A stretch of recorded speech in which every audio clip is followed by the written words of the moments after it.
So this is Grant Writing 101. We encourage you throughout the workshop, you're welcome to drop comments or questions in the chat here in Zoom.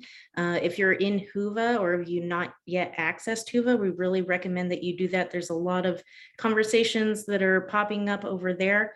And Claire, our presenter, she'll be able to engage with you on that platform as well in the coming weeks. So if you have questions that kind of arise throughout the course of this workshop, or maybe after the fact, you come back and you rewatch this recording, you are welcome to drop questions on Whova as well in the grant writing tab workshop.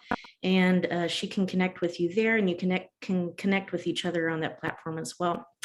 So I will gladly and thankfully turn things over to Claire Goelst, and she'll share a little bit about the work that she does and the world of grant writing.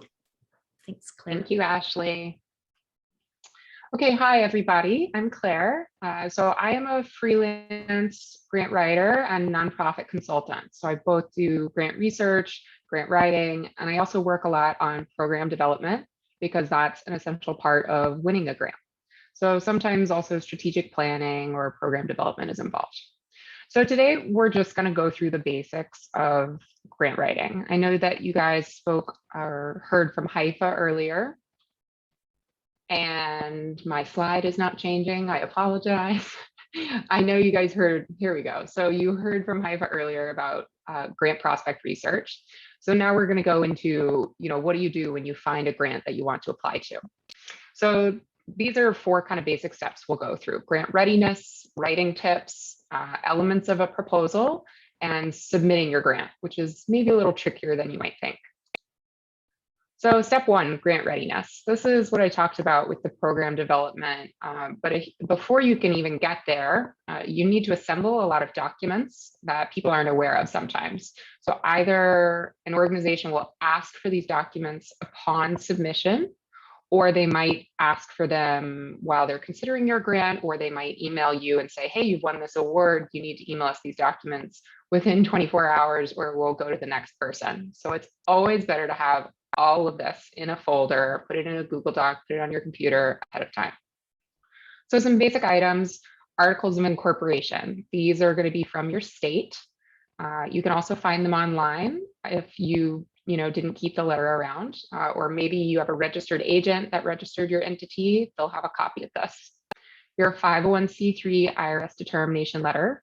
This actually came snail mail. You guys probably know it because you were waiting patiently for it for several months. You can look up your 501c3 status online at irs.gov, and there will also be a PDF copy of that letter there if you need it. So financially, you want to have your last 3 years of your tax returns, which are your 990 forms or your 990 EZ if you're a small organization. If you're a large organization with a budget over $250,000, you'll need to be performing a financial audit annually. And so you should have copies of those as well. If you're a 1-year-old organization, that's okay. Just write that in your grant proposal and say, we don't have these documents because we're just too young for that. So similarly, you want to have your organizational budget. So your actual versus expected for this year and the years prior, your donor and corporate history.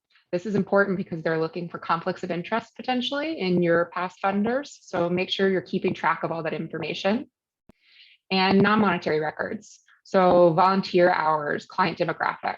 Data is so important in a grant to be able to say, this is who we're serving, and we know that we're doing a good job because we've helped X number of people with X kind of background. And then you can show improvement. So you'll also need a list of your board of directors and their affiliations, your key staff and their qualifications. Again, this is going to go towards conflict of interest and your capacity. And then if you're working with any collaborating partners, you'll need an official letter or an MOU stating that they support the partnership.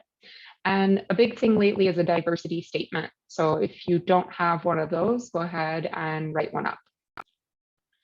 So things to consider, and Haifa might have gone over some of this. I know she has in the past. So what type of funder? Are you looking at a corporate organization? Are you looking at a private family foundation? Are you looking at a trust?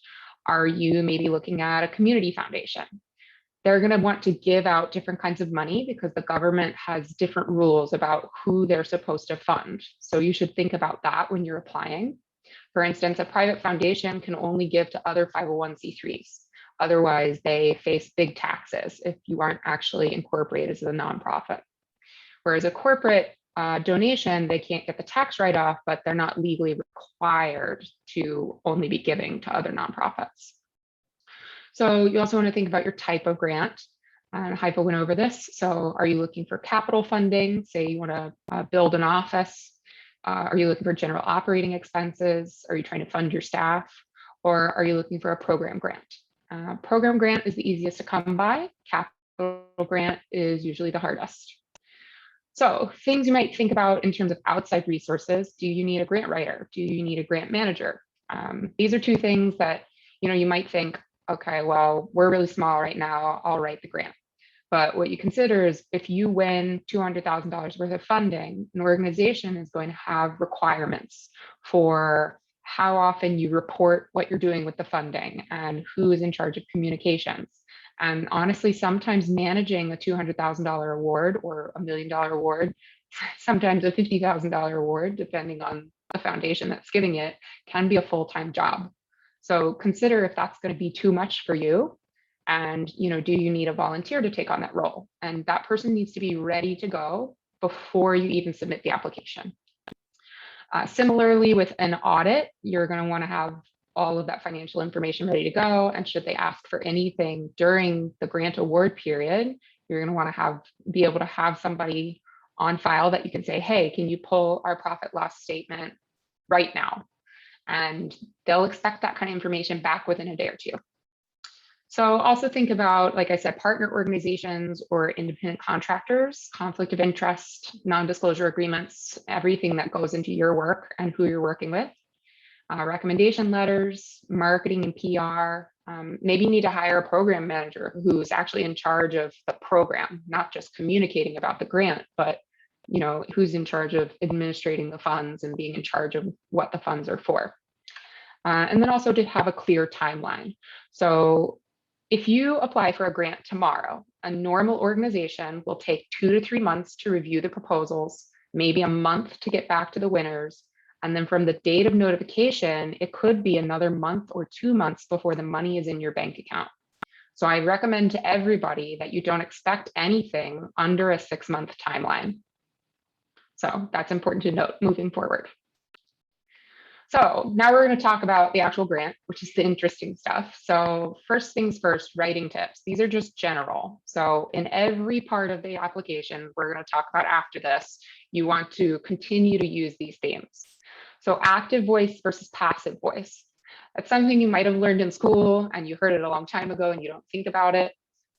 You're going to want to do it in a grant for 2 reasons. One, because it defines a sense of urgency. Action is what you're being paid to do, so you want to emphasize it.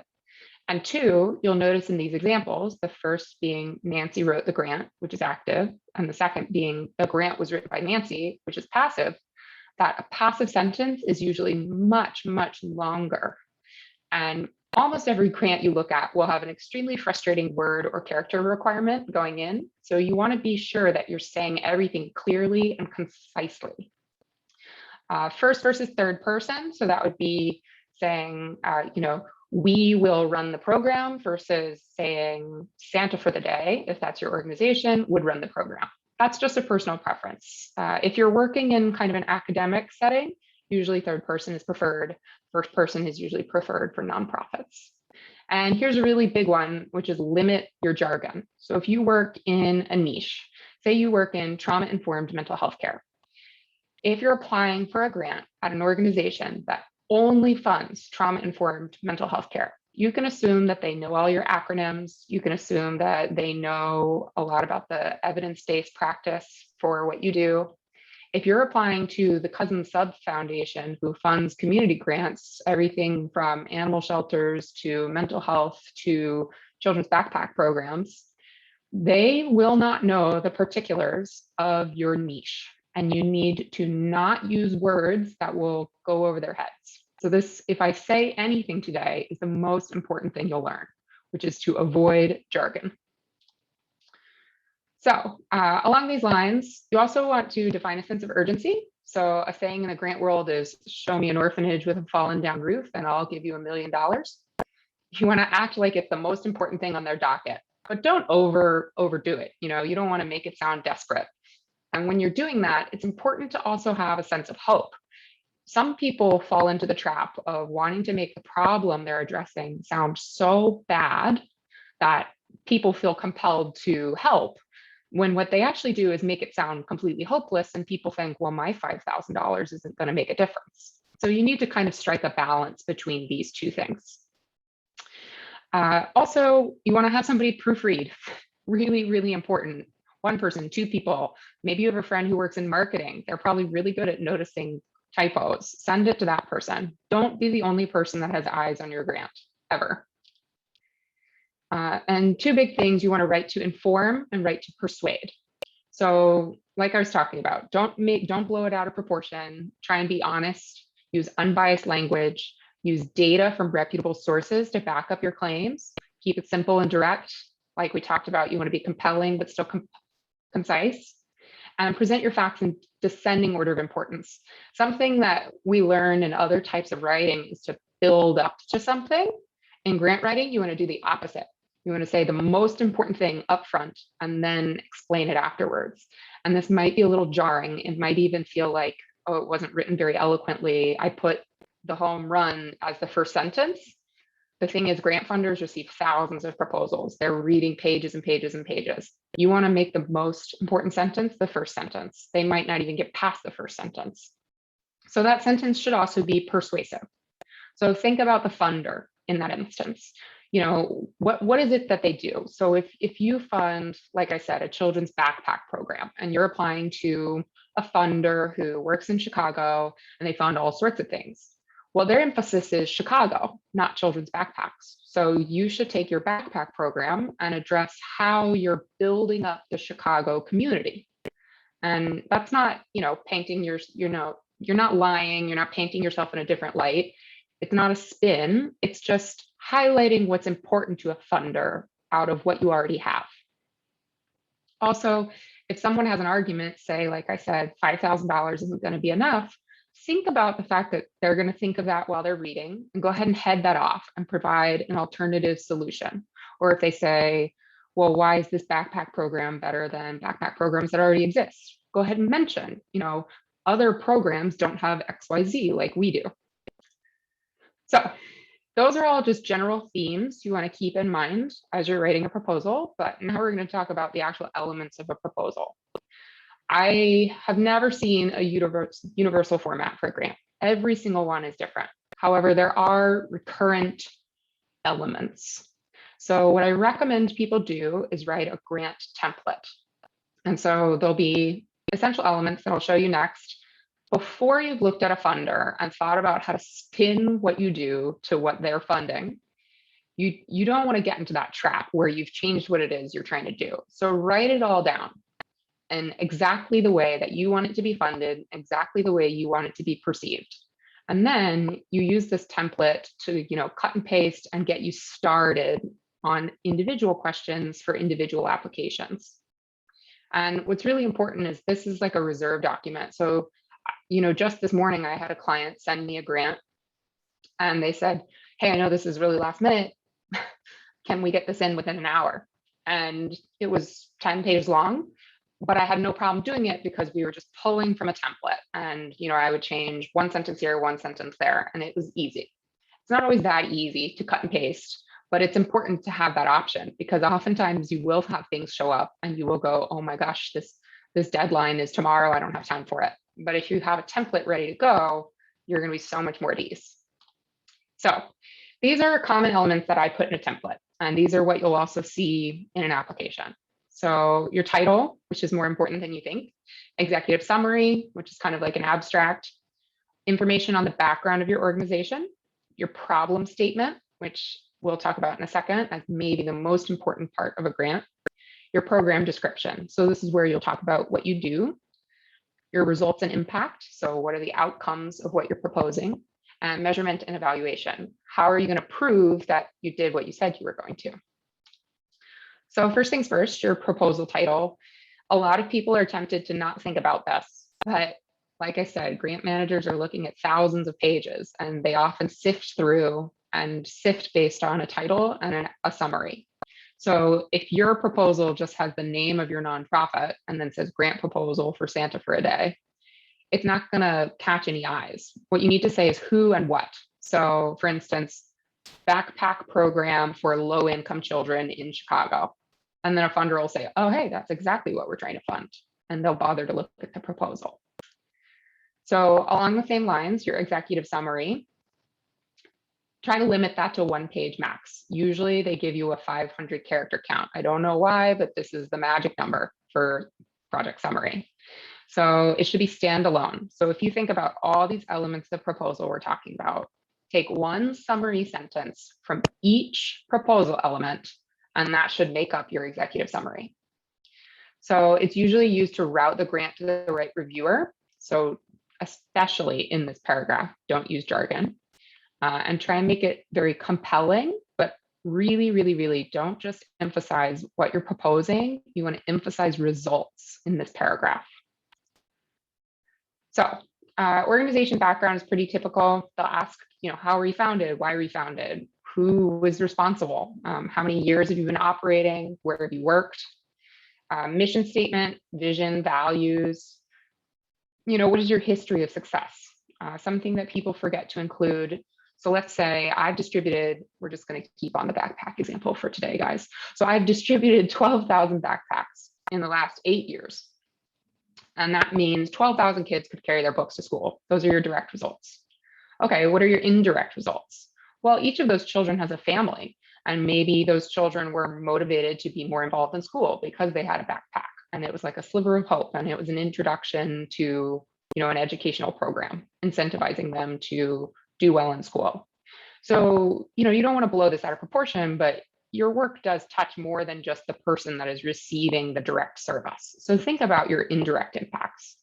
Oftentimes mental health is one that's a really big one here. So if you're providing direct mental health services for a teenager, that's going to impact their family dynamics as well. So you're supporting a family as well as a child.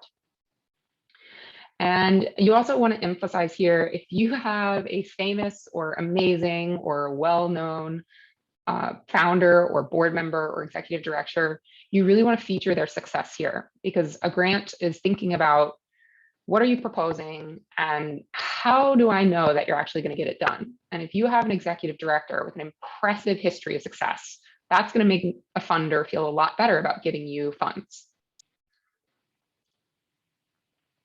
So the structure usually goes like this, just what we went through, 4 short paragraphs, keep it to 1 page. Your mission, vision, and values is something I really want to target in on. So a lot of times people wrote a mission statement when they registered their 501c3 and they think they're stuck with it. That is just, it's not true. So your mission statement is an evolving organism. You're going to want to rethink it. Maybe 2 years into your program, you realize, oh my gosh, we really should be emphasizing this a little more, this a little less. You continue to modify your mission statement. You don't want to use a mission statement that's 5 years old and isn't really relevant to the proposal you're writing. Your vision probably will remain the same, but your vision is more of your outlook on the world once you achieve your mission. So it's important to know the distinction between those two, because you'll commonly be asked for a 1-sentence statement for each of these. So for example, your mission is to end the opioid epidemic in America. And your vision is a world where that epidemic is over and prescriptions are only used responsibly and safely, and overdose has been eliminated.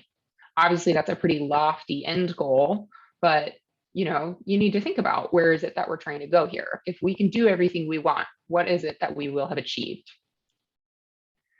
Values are just principles of your organization. These are not usually asked about, but I like to think it's a nice accent.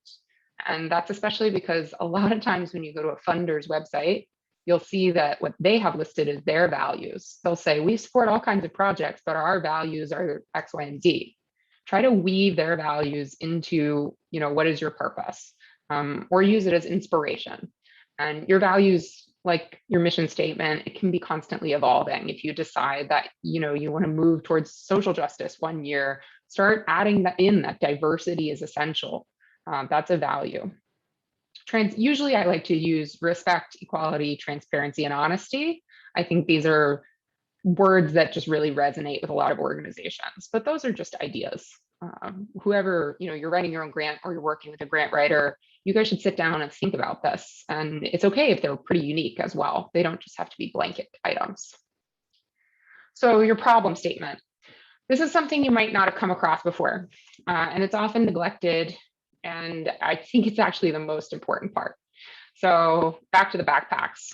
All right, we have 12,000 backpacks that we're going to give out in the Chicago area. Why? What you need to do is say there's this many children in Chicago that live below the federal poverty line, and this many kids that don't make it past 8th grade, and this many children that in a survey by the local hospital said they feel they don't have the resources to perform well in school. So you want to look up community health needs assessments. You want to look up, statistics from government bureaus and agencies. If you can find a number for how many people need your help and then assign that to your problem and say you're going to help whatever percentage of that number, funders love that. They're so much more impressed than if you just said, we're going to give out backpacks. You need to tell them why. So what is the problem that you're trying to solve? Why is it important and necessary to solve this problem? So for instance, okay, we're giving out backpacks to incentivize kids to go to school. Kids who don't have sufficient funding to go to school perform worse in school. They have a higher rate of being involved in juvenile justice. They have worse mental health rates. They have lower incomes down the line. They have less of a chance of going to college. Think about all of your indirect downstream impacts and include all of that. But again, don't just, go off the cuff. Try and find statistics for this. So background research is really important. Okay, so be succinct and persuasive, build your case with data. Don't be overly emotional. This is the one part where you don't want any spin or urgency. The data should speak for itself. If you're having a hard time thinking about what kind of data that goes with your problem statement, this is when I really recommend contacting a professional grant writer. This is mostly what we get hired to do, to think about what is your program and say, oh, well, I'm pretty sure it's linked to this cause you didn't even think about. Anticipate questions. So why is it urgent? Are there other ways to do this? Is yours better or different? We talked about this before. Go ahead and head off those questions and include it here. So here's a problem statement. So we're providing art classes for children in the Arizona foster system. So let's say how many kids there are in foster care. And now let's say, how is art actually going to help a child in foster care? Well, we're going to look at their impacts on mental and emotional development. We're going to look at their communication skills.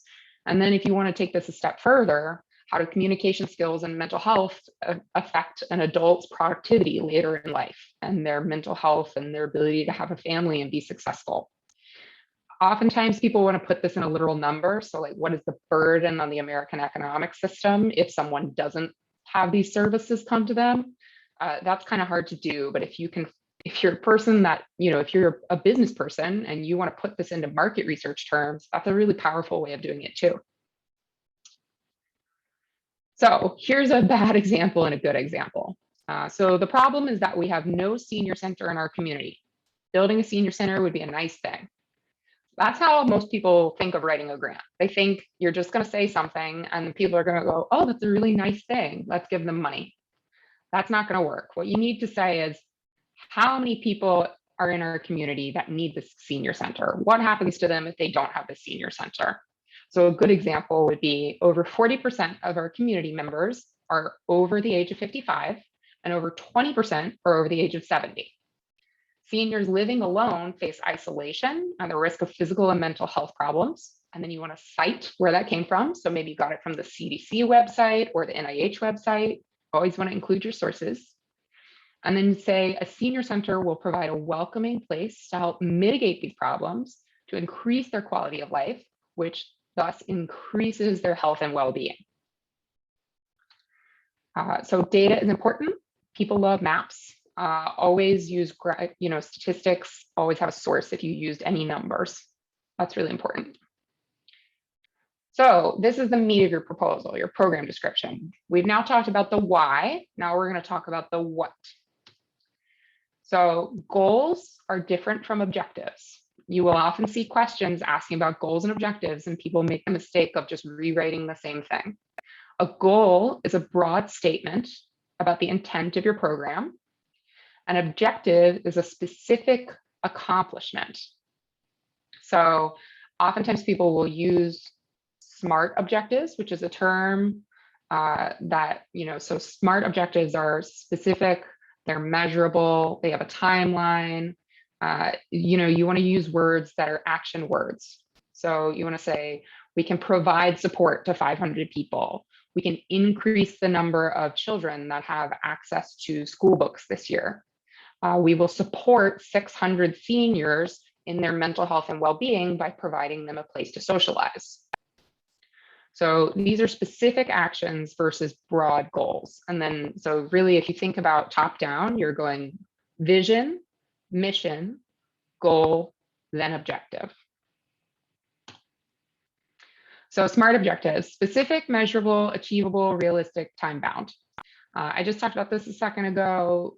These, even though they might not ask for a SMART objective, I think it's a good thing, a smart thing, dare I say it, to go ahead and do this every single time you write up an objective. You want to hit all 5 of these things.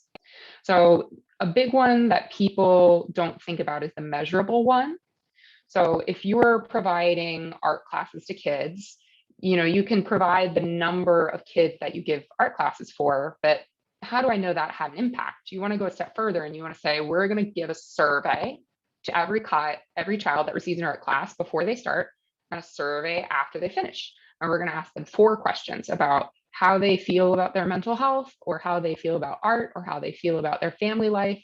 And then we're going to look for an improvement.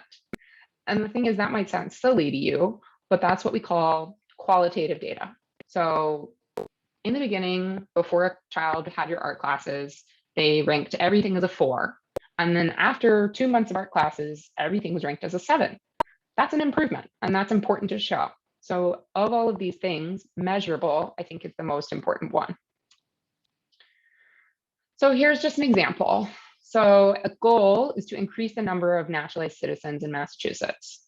Objectives: how do I increase the number of citizens? Well, we're going to raise awareness and provide education about the benefits of citizenship and resources that people can use to apply for naturalization processes.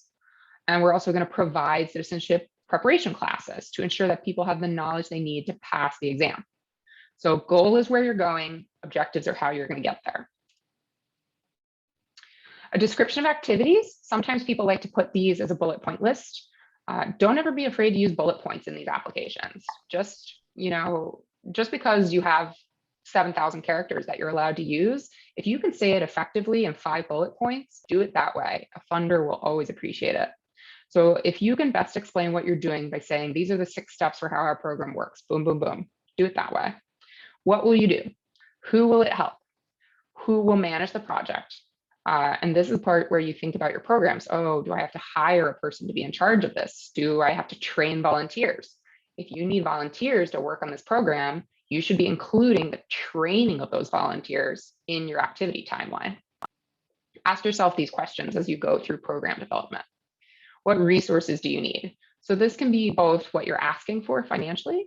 This can also be, if you've just assumed we're going to use a community space, don't just say we're going to use an undetermined community space. At this stage, call around to 6 or 7 community centers and get one of them to say, sure, that would be okay with us. And then list that place's name and say, we've already been approved to work here for free. So look at how good we are that we already figured this part out. If you guys give us $3,000, we've got the rest of it done. And then think about your timeline and think about a realistic timeline. And that goes along with the realistic aspect of objectives. Don't say you can get everything done in 3 months just because you think it sounds better. You're going to run into problems down the road when you can't comply with the timeline you told them you could. So I usually suggest that you pad this timeline quite a bit, especially if you're a new organization. Everything takes twice as long as you think it's going to. I really recommend a Gantt chart. This is not really from the grant world. This is more an academic business world item. I have never met a funder that didn't write me a note saying, I really liked that Gantt chart in your grant. And so this is just a way of visualizing a timeline. You can just go online and type in Gantt chart. It has 2 T's, and you can make them in Excel, or there's like little free applications online. I think this isn't just important for the grant. I think it helps a lot with the planning stage so that you can understand, oh, look, we're going to be training volunteers at the same time as we're supposed to be onboarding new clients. That's going to be kind of difficult. We're probably going to need someone to help. So we have to hire a program manager. So then you have to put that in your budget. So this planning phase, the timeline and the Gantt chart, visualizing all these items is helpful. The most important thing that you should be visualizing is your budget.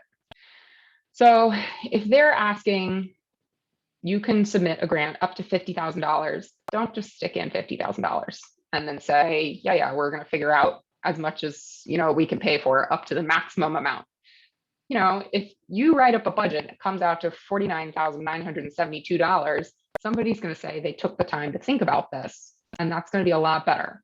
So you really want to go line item in your budgets. So what are your program materials? List the specifics. If you're going to say 400 computers for kids, what is the model of the computer? That's pretty broad range.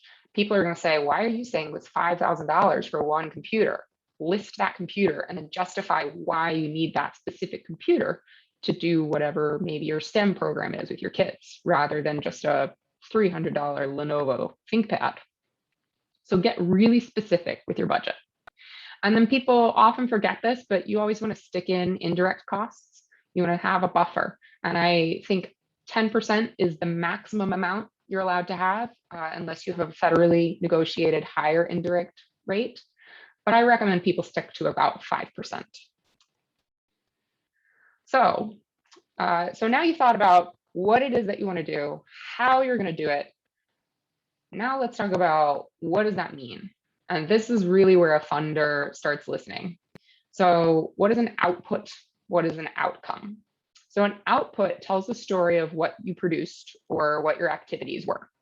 So if your example was hosting citizenship information sessions, your output is that you conducted 5 sessions and there were 25 people at each session.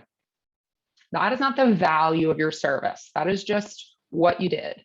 Let's look at your activities list. Let's check a box that you did it. An outcome is the difference made by your output. So what is the impact? How has your problem situation changed as a result of your actions? So activity, information sessions, output, 5 sessions, 25 guests per session. Outcome is that each of the guests who attended a session has an increased knowledge within a refugee and immigrant community about how to become a citizen. And that's going to assist them in expediting their application process. Okay, so, what does it mean? Where are you going? What is the impact on society is really what you want to think about. And then measurement and evaluation. This is something we already talked about, but I just want to reemphasize. There will usually be an additional section. And sometimes people neglect this. They'll just write 1 or 2 sentences and say, we're going to measure how many people we gave classes to, or we're going to measure how many people we provided art programs for. This is where you want to go back to what I recommended earlier, where you think about how to measure your outcome, not just your output. So how do I measure the amount of knowledge somebody had when they went into an information session and when they came out of an information session? Surveys are a great way to do that. And people's feelings about services they receive are just as important about the number of services they received. Remember that. Also, if data collection is going to cost you money, put that in your budget. If you're like, I don't have time to be in charge of this, I have never met a funder that wasn't thrilled that someone was thoughtful enough to say, I'd like $2,000 to hire somebody to just be in charge of these surveys. That makes them feel so much better about what it is they're paying for, that they're going to get tangible outcomes out of it. So it's okay to put that in your budget. It's not all just on you. So, okay, we've gone through all of our components. Okay, so you have 1 page for your executive summary, maximum of 4 paragraphs. We have 1 page for your background, usually 3 to 4 paragraphs. If you're an older organization, it could be more. If you're a younger organization, it's okay if it's just one paragraph. They know you're young, you're getting there. Problem statement. I usually recommend you write up 2 pages.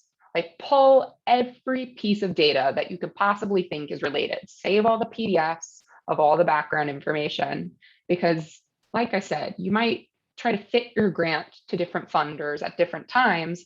And you'll think, oh, you know, when I was writing that problem statement for a grant in 2019, I remember thinking that this would be a good number to have on file. And then you never wrote it down anywhere, and you may never find it again. So go ahead and put all of it in that you can the first time you do it, and then you have all of that to access later. Program activities, this can really vary. 1 to 2 pages seems pretty safe. If you need 3 pages, go for it. If you start getting into 4 to 5 pages and it's for a project that is less than $100,000, consider that maybe you can say what you're saying in a shorter way. That's when you want to hand it to somebody else and say, could you cut this down for me? I also usually have 1 page for timeline and budget, each one being about a half a page if you're using pictographs or graphical representations. Outcomes and impact, 1 page, measurement evaluation, 1 page. So that being said, this is the length you want to put in your template. You will be surprised how many grants for $200,000 will say, I need you to tell me in 3 sentences each of these. And then you're going to think, oh my gosh, how am I going to squish 2 pages into 3 sentences? Well, it's a lot easier to squish 2 pages into 3 sentences than to have 3 sentences and realize that you needed 2 pages. Okay, so cutting things down is always going to be easier. So I know this seems like a lot right now, but you'll thank yourself for it later. So now we're going to get into submission. So every grant is going to be a little bit different. Most frequently these days, you'll see an individual grant portal. So you want to make the account from an administrator's email. This should be an affiliated organization email. So if you're a nonprofit, it should be a .org email address. Do not use a Gmail address. It will get bounced. It will get lost. If you're trying to contact a program administrator, they might think it's fake. If you do not have a .org email address, get one. It is free on Microsoft 365, and it is not too hard to set up. You can just Google it. It'll take you 15 minutes, and it will make everything easier down the road. So you want to set up these accounts with a .org email address, okay, or an affiliated .com email address if you're a for-profit. And when you get in there, you want to put in your executive director's information, and then you want to put in whoever's filling out the grant. So if you have a grant writer, it's often good to get them an email address that's affiliated at the .org as well. And it could be their name, or it could just be funding@santaforaday.org. And then that way you can access it and they can access it. But usually they'll ask for 2 different email addresses. So one for your organization's ED and one for whoever is writing the grant and submitting things. If you're one and the same, you'll just put both information, you'll copy the information in 2 places. So then you'll copy and paste everything from your Word document into these portals. I recommend if you go into a portal, copy the entire thing, stick it in a Word document, write everything in a Word document, and then copy paste it back into the portal. Don't write anything or draft anything in the portal. But it's important to keep in mind the Word requirements when you're in a portal, because it will cut you off. Sometimes they'll just ask you to email.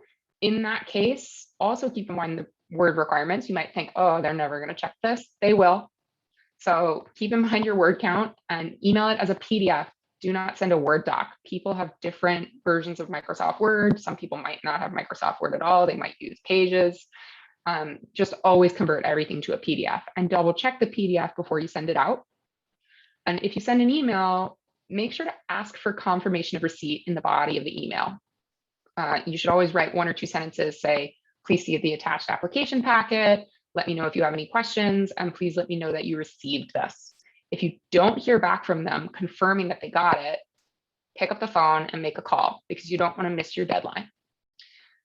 I maybe submit 2 paper foundation applications a year, but it does still happen. Usually you want to mail it 7 days before the due date in that case, because oftentimes it's not the date it was postmarked, the date they received it. So make sure to get those out really, really early. So the most important rule in grant writing is always follow the application instructions. I've said this 100 times now, follow the character count, follow the word count. Just because you think they're not going to check it doesn't mean that they aren't.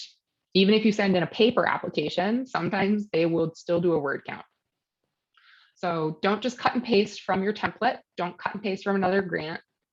Follow the application instructions, read each question carefully, follow the character count, and answer each question fully and specifically for that grant maker.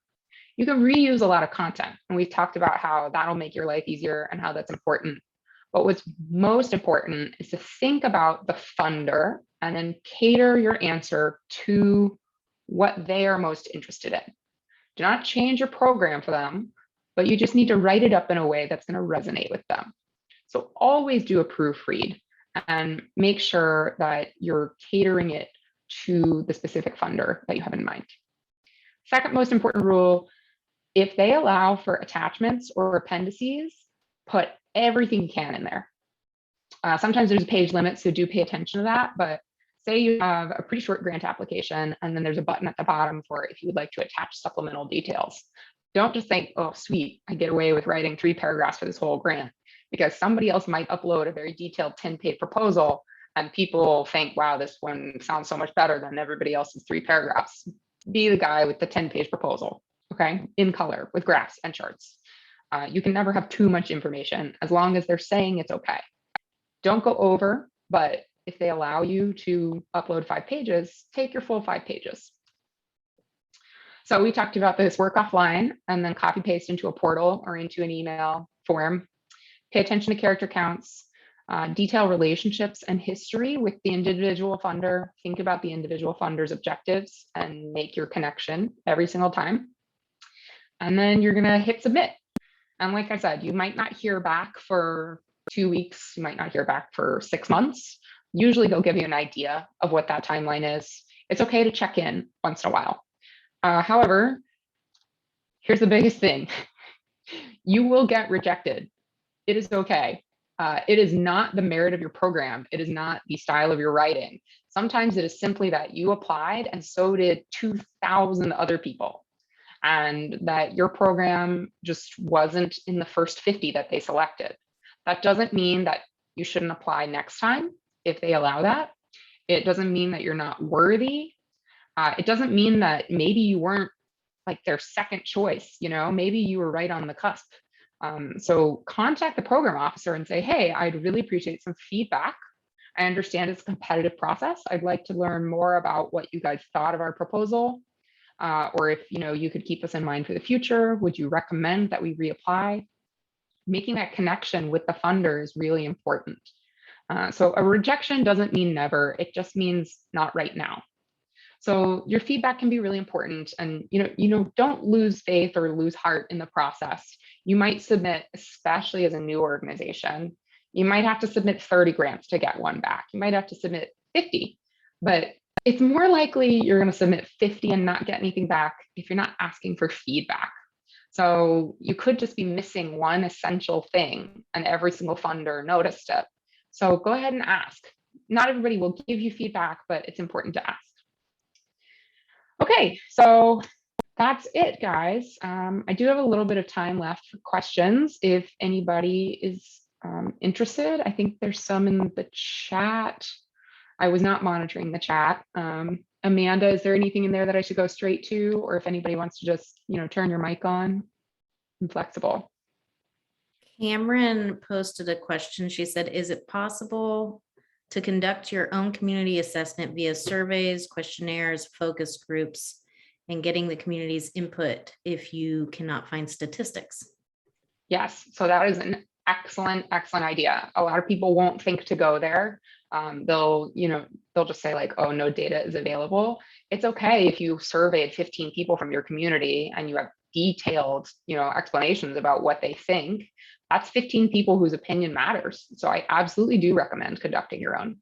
just make sure that you've thought about your process beforehand. So write up what your procedure is. Don't just kind of willy-nilly go out there and be like, hey, what do you think of XYZ? And then write down their opinion. Make sure it's standardized for every person that you're talking to.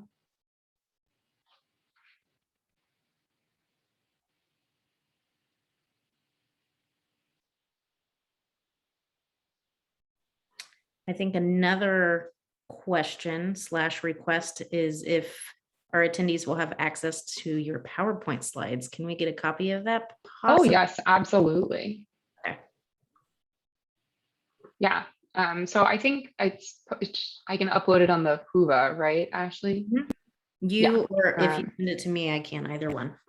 Yeah, absolutely. I know that was a lot of information, guys, and we went through it pretty quick. So it's good to review everything. So I'll absolutely make it available. And if you guys have any follow-up questions you haven't thought of now, my contact information is on the first page. It's just my first name dot last name at Gmail. You can always email me directly. And you can also ask questions in the Whova if you guys don't have anything right now. Any other questions? Okay, it looks like Karen just asked, would you recommend submitting logic models every time when it comes to submitting for a grant, or only if they ask for it? Okay, so this is something big funders will ask for, this kind of thing. So a concept change model, they call it a theory of change in nonprofit world usually, rather than a logic model. I think it can be helpful even for small grants that don't ask for it, but you don't want to get bogged down in your theory of your TSC or your logic model at the risk of taking up word count, talking about your measurements and evaluations process, or your activities or your timeline. I think TOC is important, and it's important to think about when you're drafting your template. Absolutely 100%. You should have gone through that thought process, but don't feel the need to cram it in there if you're feeling like you're out of space. You can make the elements of a TOC obvious without actually having to explain it and break it down. Oh, and Ashley says there's a workshop on TOC tomorrow. So.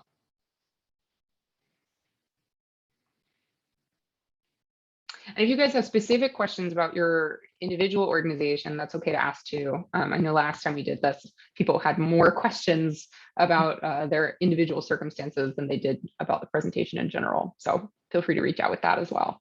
We have a question in Whova from AW Shields, and she says, if a funder isn't specifically interested in funding particular racial demography, would you include that in your proposal or just list the demographic they are asking for? So I would kind of want to ask a follow-up question. I've never seen a funder that says they're not interested in funding this particular demographic, usually because they need to have diversity and equality and equity statements. But maybe what you mean is they say that they prefer, they fund children, and your organization does both children and adults. I would just emphasize the part of your program that works with children in that circumstance. I wouldn't waste your words and your character count writing about something that isn't their priority. And I'm sure Haifa talked to you guys about this, but the most important thing you can do to get around that is you should always, when you find a prospective grant, email them or pick up the phone and call them and say, hey, this is my program. Can somebody take 1 minute to tell me if it's a good fit? And while they usually aren't allowed to tell you, yes, we think you're going to win, they'll tell you, no, I don't really think that's a good fit for us. And that can save you dozens of hours writing an application when right off the bat, it wasn't the right demographic for them and they weren't interested. So think about that ahead of time. And if you have a question, always email the grants manager or the program officer. You might think that they're receiving thousands of applications and they don't have time to talk to you, but they really prefer if you do contact them ahead of time. Okay, if I just respond, thanks for this. Sorry. Oh, sure. Mayhem, but it's kind of like what you named, like the adult versus child. Usually, I imagine everybody asks for racial demographic, but I was wondering, like, if they just say, "Hey, children," and your specific population is Black children, would you leave the race out and just say children, or would you actually add that in there? Oh, no, I would definitely be as specific as you can be. If you're serving African-American children from the ages of 5 to 8 who live in this specific county, say all that. The more specifics, the better. And if you think that that might not suit them, like I said, contact them ahead of time to make sure that you're not wasting your time. Sure.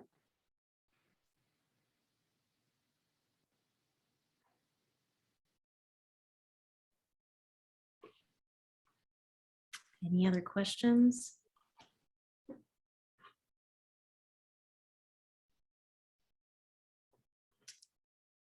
Well, thank you, Claire, so much great information. We'll get a copy of your slideshow and your slides up on Whova, so you all are welcome to go back and view that. We know it's a lot of information, but we really value the wisdom there, and encourage you to reach out to Claire if you have any specific questions. You can access her contact information as she indicated, or on Whova.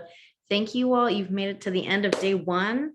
And we hope and send you off with the hope and blessing of rest, that you can let your mind kind of unwind a little bit, sitting into that inspiration and the questions and mystery that you are likely sitting with. But we hope that you feel nourished this evening, and then we can come back tomorrow morning for another round of the Sense seminar. Thank you all so much. I'll drop my email address, although you all have received many emails from me. But if you have any questions, feel free to reach out. We'll be posting the recordings of all of the workshops here in the near future. I will email them directly to you so you can have access to those and view any of the ones that you weren't able to attend, or revisit the ones that you were. So thank you all. Thank you, Claire, so much. Go in peace, and we'll see you all tomorrow at 11 a.m. Central. Goodbye, everybody. Thank you.